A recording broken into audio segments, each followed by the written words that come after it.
زیارت کے علاقے مانگی میں دہشت گردوں کے حملے میں شہید ہونے والے پولیس اہلکاروں کے لواحقین کا کوئٹہ میں احتجاجی دھرنا 5ویں روز بھی جاری ہے۔ مظاہرین 7 شہداء کی میتوں کے ہمراہ کوئلہ پھاٹک پر موجود ہیں اور مطالبات کی منظوری تک تدفین نہ کرنے کے اپنے اعلان پر قائم ہیں۔ لواحقین کا کہنا ہے کہ مسلح دہشت گردوں کے ہاتھوں 30 پولیس اہلکار شہید ہوئے۔ دھرنے میں لواحقین کے علاوہ مختلف سیاسی جماعتوں، سول سوسائٹی کے نمائندگان اور عوام کی بڑی تعداد شریک ہے۔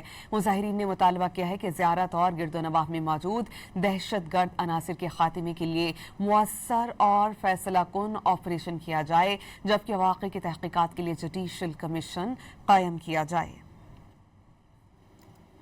زیارت کے علاقے مانگی میں دہشت گردوں کے حملے میں شہید ہونے والے پولیس اہلکاروں کے لواحقین کا کوئٹہ میں احتجاجی دھرنا 5ویں روز بھی جاری ہے۔ مظاہرین 7 شہداء کی میتوں کے ہمراہ کوئلہ پھاٹک پر موجود ہیں اور مطالبات کی منظوری تک تدفین نہ کرنے کے اپنے اعلان پر قائم ہیں۔ لواحقین کا کہنا ہے کہ مسلح دہشت گردوں کے ہاتھوں 30 پولیس اہلکار شہید ہوئے۔ دھرنے میں لواحقین کے علاوہ مختلف سیاسی جماعتوں، سول سوسائٹی کے نمائندگان اور عوام کی بڑی تعداد شریک ہے۔ مظاہرین نے مطالبہ کیا ہے کہ زیارت اور گرد و نواح میں موجود دہشت گرد عناصر کے خاتمے کے لیے مؤثر اور فیصلہ کن آپریشن کیا جائے، جبکہ واقعے کی تحقیقات کے لیے جوڈیشل کمیشن قائم کیا جائے۔